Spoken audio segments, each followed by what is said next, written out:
Today we'll be making Irish soda bread. You're going to sift 5 cups of flour.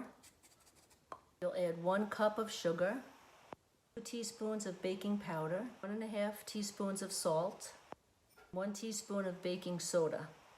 Then you're going to add a stick of butter. We'll cut this in.